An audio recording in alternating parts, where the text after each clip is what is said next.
Salut! Aujourd'hui, je vais te faire la première partie de note de lecture de ce livre-là. Donc John Gray, guérir de ses blessures affectives. Donc c'est l'auteur de la série de livres qui a été faite sur Mars et Vénus. Donc les hommes viennent de Mars et les femmes viennent de Vénus. Et donc du coup qui a fait ce livre sur guérir de ses blessures affectives. Donc c'est un livre qui il trône dans ma bibliothèque depuis longtemps. Et je me suis dit que j'allais le lire maintenant.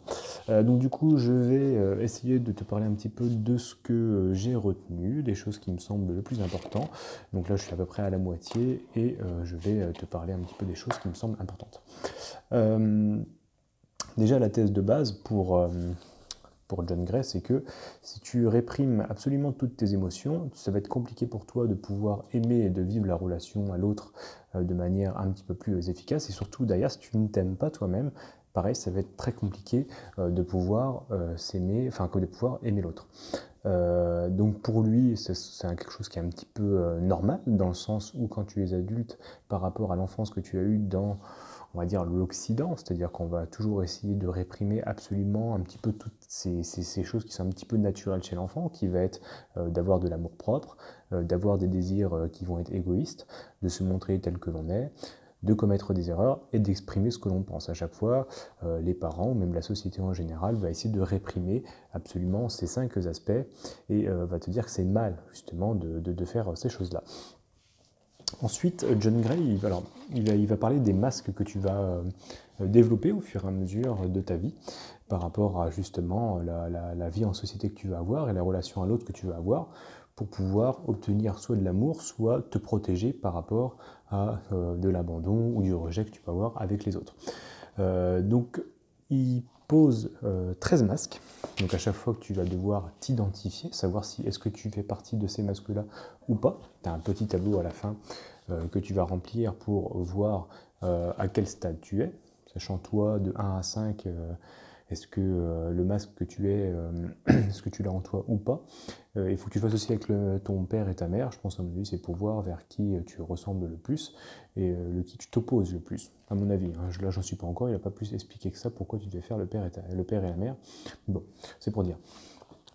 Donc les 13 masques, je vais te les citer. Tu as celui qui vise l'excellence, donc la personne qui va devoir montrer à tout prix qu'il est le meilleur pour essayer de prouver quelque chose et essayer d'obtenir l'approbation d'autrui grâce à des bons résultats, puis même aussi le sien. Donc du coup, il va penser que sa réussite lui permet d'obtenir l'amour d'autrui. Tu as celui qui n'arrête pas de critiquer autrui tout le temps. Ça, c'est souvent, ça peut cacher quelque chose que tu as en toi, que tu aimerais modifier. Donc, très souvent, la critique, c'est parce que c'est quelque chose que tu n'aimes pas chez toi. Et du coup, tu le vois très très bien à autrui. Mais en fait, ça cache plutôt un désir que tu as en toi, qui est de modifier cet aspect que tu as de ton caractère, de ton comportement, d'une attitude, que tu as envie de modifier, de changer en fait. Hein. C'est une volonté assez intérieure. Tu as l'affabulateur, donc c'est la personne qui va essayer de raconter des mensonges ou qui va essayer d'enjoliver à tout prix sa vie pour essayer de montrer quelque chose que, en fait, au fond, il se ment à lui-même, en fait. Hein. Il va inventer des histoires pour essayer d'obtenir pareil de l'amour, essayer de montrer qu'il a une vie absolument incroyable alors que, en réalité, il est un peu comme tout le monde, quoi. Ensuite, tu as l'éternelle victime, donc la personne qui se pose en victime tout le temps pour obtenir la sympathie, pour obtenir de l'attention, pour obtenir de la tendresse. Donc toujours, la vie elle est trop dure et tout, il va se plaindre un petit peu à tout le monde pour obtenir justement l'amour d'autrui. La personne qui est toujours gentille, donc c'est la personne qui va avoir un comportement toujours très très gentil avec tout le monde pour qu'il puisse obtenir pareil de la sympathie, pour obtenir de la gentillesse de la part d'autrui, de l'amour, mais qui va s'oublier en fait en retour. Celui qui a toujours raison, donc la personne qui ne supporte pas avoir tort, donc il a envie de montrer que c'est une personne sur qui on peut compter et qui a toujours raison, mais au point aussi des fois de montrer de la mauvaise foi quand il a tort, et de ne pas savoir admettre qu'il a dit de la merde, quoi. Ensuite, tu as le colérique, pas tenté. Donc là, c'est la personne qui va se mettre en colère pour un rien, tout le temps, et qui ne va pas savoir s'exprimer avec un peu plus de calme et de sérénité. Donc là, c'est vraiment une attitude, un mécanisme un petit peu de défense pour, rejeter l'autre avant de se faire rejeter, on va dire. Et voilà, donc ça c'est le colérique. Ensuite, la personne qui donne une fausse image de lui, donc là c'est la personne qui va se suradapter en permanence, toujours avec les personnes qu'il va voir autour de lui, donc du coup vraiment essayer de mimer, se calquer et vraiment agir en fonction de la personne qu'il va avoir en face de lui, toujours pour obtenir l'approbation d'autrui, mais c'est pareil, un peu comme la personne qui est toujours gentille, c'est qu'il va s'oublier. Celui qui croit tout ce qu'on lui dit, donc pareil, donc là c'est la personne qui, au lieu d'exprimer ses opinions, va plutôt se calquer et mimer les opinions d'autrui pour éviter de brusquer, pour éviter d'autres choses. Donc du coup c'est la personne qui a du mal justement à s'exprimer. Ensuite tu as le grand timide, pas besoin d'expliquer, hein, la personne qui a du mal à parler avec les inconnus, qui a du mal à se montrer socialement. Le frimeur, donc la personne qui va, comment dire, afficher énormément de biens matériels, avoir de la richesse pour obtenir justement l'approbation sociale grâce à un petit peu tous ces biens extérieurs, mais c'est la personne qui va avoir du mal à bâtir des relations sincères parce qu'il aura toujours peur que les personnes autour de lui qui lui donnent de l'amour, il va toujours penser que c'est pour justement tous ces biens matériels. Petit paradoxe.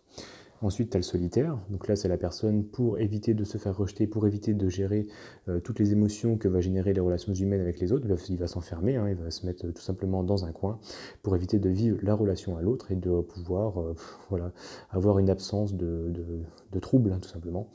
Mais du coup, il va passer à côté de pas mal de choses.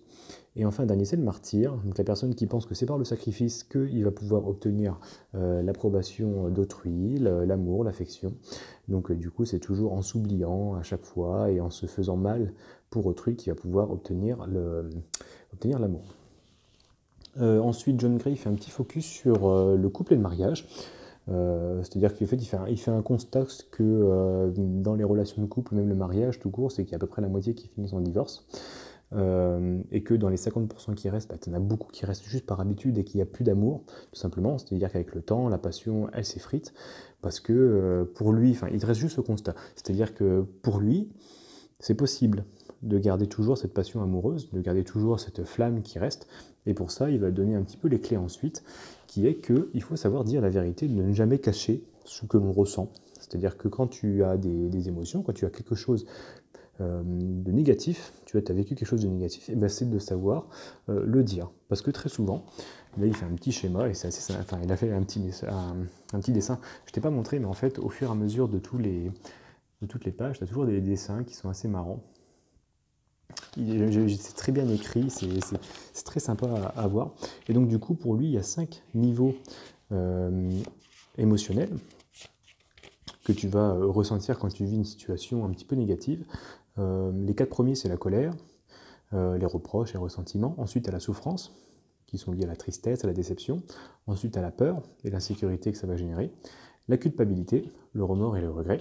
Et enfin, le dernier stade, le dernier niveau émotionnel, c'est l'amour, compréhension, le pardon, le désir. Et justement, pour lui, pour pouvoir générer l'amour, il va falloir savoir explorer justement ces 4 niveaux émotionnels que tu vas avoir. Parce que très souvent, quand tu as de la colère après quelqu'un, quand tu as de la souffrance, quand tu as peur, c'est que très souvent, tu as de l'amour en fait derrière. Et si tu ne sais pas exprimer justement cette colère, cette émotion négative que tu vas avoir, tu ne pourras jamais ressentir l'amour derrière, c'est-à-dire évacuer, exprimer cette émotion négative pour ensuite pouvoir générer l'amour et donc du coup tout ce qui s'ensuit, la compréhension, le pardon, le désir, ce qu'il y avait un petit peu derrière.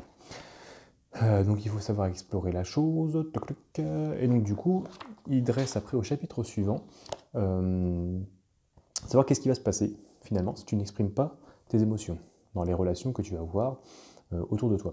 La première, c'est la résistance, c'est-à-dire que tu vas commencer un petit peu à t'agacer avec la personne qui va y avoir avec toi. C'est-à-dire que tu vas remarquer quelque chose et qui, au fur et à mesure, en fait, tu ne la voyais pas, puis finalement, ça commence à t'agacer. Donc, du coup, tu vas garder ça en toi. Tu ne vas pas le dire, tu vas dire, bon, je sais pas, dans l'exemple, je crois que c'est une personne qui mâche un petit peu fort quand elle mange. Bon, voilà. Et après, derrière, quand tu as beaucoup trop accumulé ces petits agacements que tu n'as pas su exprimer, savoir le dire tout simplement, tu vas basculer sur le deuxième stade qui est... hop, attends, je l'ai perdu. C'est le con... colère intérieure, la rancœur. Voilà. Donc à ce stade-là, c'est que tu as vraiment une sorte de colère intérieure qui va surgir au moment où le petit truc qui te dérangeait, en fait, où tu étais un petit peu en résistance, tu vois, et ben en fait, dès que ça va arriver, tu vas te sentir complètement à fleur de peau, tu vas avoir une colère qui monte directement en toi, et boum, ça peut sortir d'un coup. Et le pire, c'est que cette colère, tu vas commencer à l'accumuler sur pas mal d'autres petits points. Pas forcément que sur ce trait de personnalité que tu n'aimais pas au début, où tu résistais un peu. Là, ça va vraiment sortir d'un coup, et ça va être beaucoup plus fort que le simple, comment dire, la simple résistance que tu avais juste avant. Et après, d'ailleurs, tu vas basculer, si tu ne sais pas verbaliser toutes ces émotions, et donc du coup, de dire la vérité que quand tu as quelque chose, un truc qui te dérange et qui t'agace sur l'autre personne, c'est le rejet. Et donc là, c'est vraiment un stade de la relation où ça commence vraiment à puer sévèrement. C'est-à-dire que la personne, en fait, tout simplement, elle va comment dire, à ressentir une sorte de dégoût pour l'autre et va commencer de plus en plus à s'isoler, vraiment à vouloir chercher toujours à s'isoler et à s'opposer toujours à tous les points de vue de l'autre personne. C'est-à-dire que c'est vraiment, je rentre en confrontation, et dès que quelque chose dit écoute, c'est non directement. Voilà, tu t'opposes, tu t'opposes, tu t'opposes. Et là, derrière, après, tu as deux choix. Vraiment, quand tu es dans ce stade-là, soit en fait finalement tu vas quitter la personne, c'est-à-dire que tu vas éviter de voir la personne parce qu'en fait elle te dégoûte beaucoup trop maintenant, soit tu vas basculer dans le refoulement, c'est-à-dire qu'en fait tu vas accepter tout simplement tous ces traits de personnalité que tu n'aimais pas et tu vas vivre avec. Voilà, tu n'as plus envie de batailler, tu t'en fous, puis c'est comme ça quoi. C'est-à-dire que d'apparence tu as l'impression que tout va bien, donc en fait en réalité t'as rien qui va quoi. Mais en fait tu vas basculer dans une sorte d'absence d'émotion et tu vas être voilà plus rien quoi. Et donc là il donne l'exemple d'énormément de couples, de familles où en fait t'as le père et la mère qui sont comme ça quoi. C'est-à-dire qu'ils vivent par habitude quoi. Et donc l'auteur met bien l'accent sur le fait qu'en fait justement tu arrives dans ces stades-là, c'est parce qu'en fait une émotion ça ne dort jamais, ça reste toujours. C'est-à-dire que tout ce que tu n'exprimes pas s'imprime, tu vas le garder en toi. Et justement, il va donner d'autres stades pour montrer si tu es vraiment dans cette chose-là, c'est-à-dire l'absence d'exprimer les émotions négatives que tu vas avoir et les petites choses qui te dérangent vers l'autre personne. La première, c'est l'apathie. C'est-à-dire que vraiment, tu es tellement peu à l'écoute de tes émotions, de tes émotions négatives, que tu vas commencer à avoir du mal à même ressentir tes émotions positives. Donc, c'est-à-dire que tu vas être moins en joie, tu vas être moins dans le bonheur, tout simplement parce que tu n'es plus du tout à l'écoute de tes émotions, donc tu vas vraiment basculer dans une sorte d'absence d'émotion, et donc du coup d'être plutôt morose, comme ça, un peu triste. La deuxième, ça va être de réagir de manière excessive à un petit peu toutes les choses, c'est-à-dire que tu vas être vraiment beaucoup plus à fleur de peau, c'est-à-dire que tu vas vraiment être en dode tout ça, c'est limite l'hystérie en fait, donc tu peux te basculer dans une colère de dingue pour un petit truc en fait qui a rien, ou alors tu vas bouder comme un ouf, tout ça pour un petit truc, pareil, qui a absolument que dalle. Et enfin derrière, c'est peut-être des petites tensions physiques que tu peux avoir, c'est-à-dire des mal de dos, avoir mal à la tête, avoir des petits problèmes articulaires, des problèmes cardiovasculaires, des problèmes respiratoires, et qui sont à chaque fois liés à des émotions que tu as refoulées. Donc ça, tu peux lire le bouquin, tu verras à chaque fois à quoi elles sont liées. Donc les douleurs au dos, c'est parce que tu en as plein le dos, tu vois, par exemple. Des petits trucs comme ça. Après, derrière, la suite, c'est que il donne l'exemple des relations où tu as un fort caractère affectif, c'est-à-dire des amis très proches, même dans ton couple, où justement, pour lui, c'est une piste qui est très très intéressante, parce que comme tu vas avoir un caractère émotionnel assez fort, justement, avec ces relations-là, et bien pour lui, c'est quelque chose de très très positif, parce que ça va te permettre de pouvoir explorer ces pistes-là. C'est-à-dire que quand ces relations-là vont générer énormément d'émotions en toi, eh ben, ça va te permettre de pouvoir mieux les gérer ensuite. C'est-à-dire que si ça génère beaucoup d'émotions négatives, si tu es bien capable de les exprimer à chaque fois au fur et à mesure, ça va te permettre d'être beaucoup plus aimant en fait. Comme on a vu juste avant, à chaque fois que tu as de la colère, de la souffrance, de la peur, de la culpabilité, derrière ça cache toujours de l'amour. Et bien justement, dès que tu vas ressentir un petit peu toutes ces choses-là, tu vas faire énormément d'efforts sur toi pour pouvoir mieux vivre ta relation avec la personne où tu entretiens une relation affective assez forte. Et derrière, donc de pouvoir être beaucoup plus aimant en fait, au fur et à mesure, plus au fur et à mesure, tu vas être beaucoup plus aimant parce que tu vas vraiment bien mieux gérer ces émotions-là et de pouvoir mieux les vivre d'une manière plus efficace. Donc du coup, mieux tu vis tes émotions négatives, mieux tu vas pouvoir vivre aussi tes émotions positives, d'être beaucoup plus dans la joie et aussi d'être beaucoup plus dans l'amour. Et pour ça, il y a aussi deux trucs. qui est que pour des personnes qui ont du mal justement à se verbaliser, c'est que tu peux oublier tout simplement tes émotions négatives, c'est-à-dire que tu vas les refouler, tu ne vas pas en parler, ou alors tu vas bouder, c'est-à-dire que tu ne dis rien. Voilà, c'est un petit truc, tu ne dis rien, sauf que ça va générer du ressentiment. Et puis pour lui, il y a le seul moyen de pouvoir passer à autre chose, c'est de parler et de dire la vérité. Pour ça, il utilise la moyen mnémotechnique qui s'appelle la méthode TACT, qui est les initiales d'un anglicisme, enfin d'une phrase en anglais qui est telling the absolute, complete, truth. Dire absolument toute la vérité. Et donc ça, c'est qu'à chaque fois, dès que tu ressens quelque chose de négatif, dès que tu as eu quelque chose de négatif avec la personne, eh ben c'est de tout simplement le dire. Et de dire absolument toute la vérité. Parce que si c'est dit, si c'est un ressenti que tu as eu, et si tu as une personne qui est en face de toi, tu vis une relation affective forte, eh ben, elle va être capable de comprendre et de pouvoir justement trouver la solution à deux. Et le but à chaque fois, en fait, il répète ça très souvent c'est la première moitié, c'est que la solution se trouve toujours à deux. Il faut savoir partager ses émotions. Il met bien le distinguo entre vivre ses émotions d'une manière très solitaire, c'est-à-dire que tu as accumulé beaucoup de choses, et du coup tu t'éloignes pour pouvoir les vivre et du coup les gérer tout seul, qui pour lui en fait en réalité c'est pas vraiment une bonne solution. Faut bien distinguer être solitaire pour jouer ses émotions et juste être autonome. C'est deux choses complètement distinctes. Et pour lui au contraire, il faut savoir partager une émotion négative quand c'est quelqu'un qui te l'a déclenché. L'explorer et dire tiens c'est bizarre, il y a un truc, quelque chose qui m'a dérangé, ça m'a déclenché telle émotion. Si c'était de la souffrance, si c'était de la tristesse, c'est qu'il a ressenti un manque. Si c'était de la colère, c'est qu'il y a quelque chose qu'il n'accepte pas. Et donc du coup, il a besoin de le dire, qu'il est en désaccord. Tu vois, à chaque fois, une émotion, ça te donne une indication sur une façon de voir inconsciente d'un ressenti. Tu vois. Si vraiment tu ressens de la colère, c'est qu'il y a quelque chose, tu trouves qu'on t'a manqué de respect. Donc du coup, il faut savoir le dire. Il faut savoir le dire. Et plus tu exprimes ces émotions négatives à chaque fois avec la personne qui est en face de toi, si vous êtes bien deux adultes responsables, le dialogue il va bien se faire, il va y avoir absolument aucun problème, dire la vérité, il n'y a pas de problème. Et après derrière, de pouvoir mieux gérer la relation et de vivre beaucoup plus dans une relation d'amour, parce que tu sauras bien dégager un petit peu toutes ces émotions négatives et pouvoir du coup laisser libérer et expulser, et exprimer toutes ces émotions positives, et aussi du coup d'avoir une relation beaucoup plus aimante. Donc voilà la première partie de ce livre, je vais lire la suite juste après, je te ferai une deuxième partie pour le bouquin.